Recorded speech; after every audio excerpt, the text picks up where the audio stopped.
Okay, now we're back for the following part. So you have now this sage who is going to tell the king what happened, and the king is going to be, of course, the person that is going to bring this to reality. So now notice what's going to happen. Arjuna has a desire. He says, I want to see those who desire to fight with me. So Arjuna is an archer, and he has a charioteer, and the charioteer, he doesn't know it yet, but this charioteer, of course, is Vishnu incarnate into Krishna. And so he's talking to the charioteer and says, I want to see my enemies. Now, this is going to be a very moving scene. It's one of those, it's just like the, Hector, Hector speaking to, I'm sorry, Achilles and Priam at the end, at the Iliad, when Priam comes and begs for the body of his son Hector, who has been slain and humiliated by the Greeks. And it's a very, very, very moving scene that is there in the Iliad. And if you watch the movie Troy, you can see that. But now we have a very moving scene. Arjuna is going to stop, and he is going to look across the river, and what he is going to contemplate is going to absolutely melt him away. He will not be able to make sense of this. So I'll read it to you. Arjuna, because I'm just briefly, because across the river what you're going to see is that the person that he is going to fight is all the people that influence him in his life and that were relatives of his. And now he is commanded by duty, by his dharma, to engage in this conflict, in which the final outcome is going to be retaking of a kingdom at the expense of killing everyone that he has valued and appreciated and learned from. So there you have a moral dilemma. If you go ahead and slay all of those people, then you have killed the dearest people in your life and retake a kingdom, and that is going to be fulfillment of your duty as a Kshatriya. You need to restore order, you need to fight those who acted wickedly. But on the other hand, what good is a kingdom without those whom you love? So Arjuna is going to be torn, and I will read this to you. Arjuna, behold all the Kurus gathered together, and Arjuna standing between the two armies. So fathers and grandfathers, teachers and uncles and brothers and sons and grandsons, in-laws and friends. Seeing his kinsmen established in opposition, Arjuna was overcome by sorrow. Despairing, he spoke these words, and it's worth quoting at length. Arjuna says, O Krishna, I see my own relations here anxious to fight, and my limbs grow weak. My mouth is dry, my body shakes, and my hair is standing on its end. My skin burns, and my bow Gandiva has slipped from my hand. I am unable to stand. My mind seems to be whirling. That is going to be the key point to emphasize, is he is not able to make sense of this experience. His mind is not able to keep fixated what is important and what is commanded in the laws of Manu and the essence of ultimate reality. He is plagued by ignorance, and he is going to have to grow out of that ignorance by reflection and discussion with Krishna. So his mind is in confusion. This signs bode evil for us. I do not see that any good can come from killing our relations in battle. So notice that's objection number one. So his immediate intuition is, what good is it going to be for me to do this? O Krishna, I have no desire for victory, for a kingdom or pleasures. Of what use is a kingdom or pleasures or even life, if those whom you for the sake of we desire these things, the teachers, fathers, sons, grandfathers, uncles, in-laws, grandsons, and other family ties are engaging in this battle, renouncing their wealth and their lives. So what's good is a kingdom if you cannot have people to give it to, and your loved one? Even if they were to kill me, I would not want to kill them, not even to become ruler of the three worlds. How much less for the earth alone? Oh Krishna, what satisfaction could we find in killing Dhritarashtra's sons?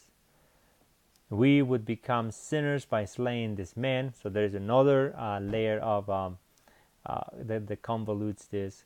Is murder justified in this context? They took property and you murder them?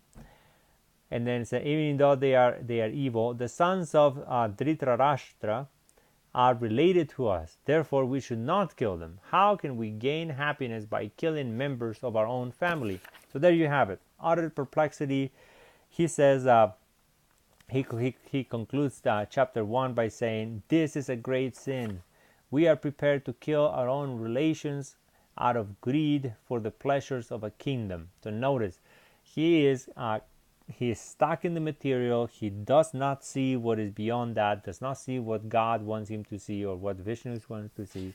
He is thinking very carnally, very much attached to this world, attached to relationships, not really considering the view of Hinduism in its larger sense. So he's going to have to mature and understand that. And then he says, better for me if the sons of Dhritarashtra, weapons in hands, were to attack me in battle and kill me unarmed and unresisting. So there you have Arjuna in complete disarray, and he doesn't know how to encounter this new reality. It is overwhelming to him. So now what I'll do is describe briefly the main ideas, and then I will read to you some passages that will be of much help in making sense of it. If you are on the PowerPoint, on the Prezi, sorry, the persuasion of Arjuna is going to go through 3 stages, and I noted them for you. The 3 paths, that what's called the 3 marga. Hinduism has been exceptionally well equipped to adjust to the multiplicity of the human experience. And I will explain that further when we speak about the 4 goods. Hinduism, even though it exalts the spiritual and Brahman as the ultimate reality, does not deny the moral responsibilities and the physicality of this world in a practical sense. And here is where, again, you are going to have a perspective of Hinduism from a popular sense, will be one thing, from a historical sense will be another, and then the philosophical one will be, of course, the one that tries to understand those challenges. So from an ordinary existence, so let me say this right now, and you can write it down, and I will use this as a point of reference for future discussions on Hinduism. If you were to you have to make a separation, create a line. There's a line in your paper, and divided it into 2. That is what's called ordinary awareness. This is the you and I, normal human beings, thinking about what we're going to do in an hour, whether you're hungry or not, whether you're going to pass this class, or whether you're tired of listening to this lecture, whatever. And then there is another layer, which is above the line, which is the enlightened perspective. So when you speak in Hinduism, when we're describing Hinduism, we need to know which perspective we're talking about.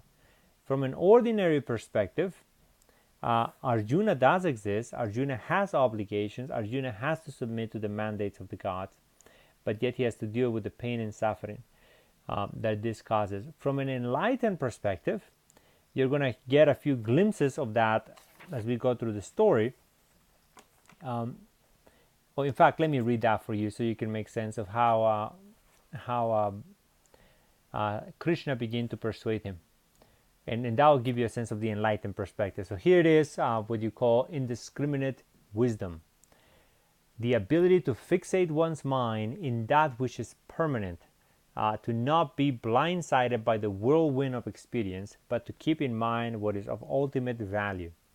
If you were a Jew or a Christian, it would be like keeping the first commandment at all times, and then all the other ones will fall into place. But if you don't keep that in mind, then everything else will be quite in upheaval. So Krishna begins by saying, this despair and weakness in a time of crisis are mean and unworthy of you, Arjuna. Remember, he's a Kshatriya, he needs to fight. How have you fallen into a state so far from the path of liberation? How have you become such a fool? That is to be translated in a colloquial expression. It does not become you to yield to this weakness. Arise with a brave heart and destroy your enemy. So here is the first way of arising a person, especially in this male sense, is be a man, virtus. Go and fight. Don't let it be known that you will be a coward. So let's see, is that going to be enough to persuade Arjuna? The reality is not. You're going to need more than that. And then, of course, Arjuna is going to say, but how can I be brave if I'm going to be fighting against those whom I love? Yada, yada. And then he says, my will is paralyzed and I am utterly confused. So the problem is not one of courage. I can slew people, I can kill them, that's no problem. The problem is I cannot make sense of it, and I don't have the justification to go ahead and carry it out. Even power over men and gods and wealth of an empire seems empty to me. This is what's called artha. Artha is one of the four goods in Hinduism, and that will be, of course, wealth and honor. In Greek, in the Greek worldview, it will be what's called time and kleos, glory and honor. Glory is, of course, what accomplishments you have in this life that will carry with your name forever and ever, like Achilles, the bravest of all. And then, so artha, it says, artha is not good enough. Good and pleasures does not justify me doing this. Oh Krishna, I will not fight. So this is a defiance against the gods. So now Krishna is going to have to begin to explain to Arjuna. And I'll read this briefly because I only have 3 minutes. It says, you speak sincerely, but your sorrow has no cause. Notice that. Please pinpoint that. Yes, you are genuine in your desires, but your desires are and feelings are completely unjustified. The wise grieve neither for the living nor for the dead. Now, why would you say that? Because they don't truly exist. Only Brahman exists. So you don't grieve for the living or for the dead. There has never been a time when you and I, the kings gathered here, have not existed. We are eternal. All is one. Nor will there ever be a time when we will cease to exist. So here you have Atman is Brahman. You just don't see it, Arjuna. Awaken your mind. As the same people inhabits the body through childhood, youth, and old age, so too in the time of death he arises another body, reincarnation. The wise are not deluded by these changes.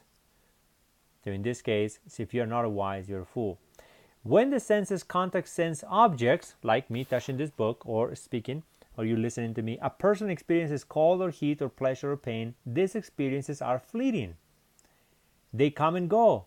Bear them patiently, Arjuna. Just like anger and happiness and so on. Those who are unaffected by these changes, who are the same in pleasure and in pain, are truly wise and fit for immortality.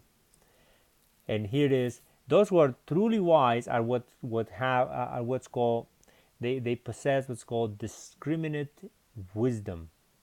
They are able to discern that which matters and that which does not. The impermanent has no reality. Reality lies in the eternal, Brahman. Those who have seen the boundary between these two have attained the end of all knowledge. The end of all knowledge, of course, is knowledge of ultimate reality being spirit. The body is mortal, it dies, but that which dwells in the body is immortal and immeasurable. Therefore, here is the conclusion of the argument. Arjuna, fight in this battle. And Arjuna is still not going to make sense of it, so he's going to go further. One believes he is a slayer, another believes that he is slain. Both are ignorant. There is neither slayed nor slain. You can't harm myself. You can harm my body, you can mutilate my body, you can decapitate me, you can do all sorts of things, you can dehumanize me, but you cannot harm myself. Myself is my soul. It is beyond the tangible world. You were never born, you will never die, you have never changed, you can never be changed. Unborn, eternal, immutable, immemorial, you do not die when the body dies. Realizing that which is indestructible, eternal, unborn, unchangeable, how can you slay or cause another to slay? So notice he's raising this relevant question for Arjuna to contemplate. And then he says, your body right now is like clothes. And decapitating or killing someone is nothing different than changing your shirt. And then I want to read this. I got 30 seconds. The self cannot be pierced by weapons or burned by fire. Water cannot wet it, nor can the wind dry it. The self cannot be pierced or burned or made wet or dry. It is everlasting and infinite, standing on the motionless foundations of eternity.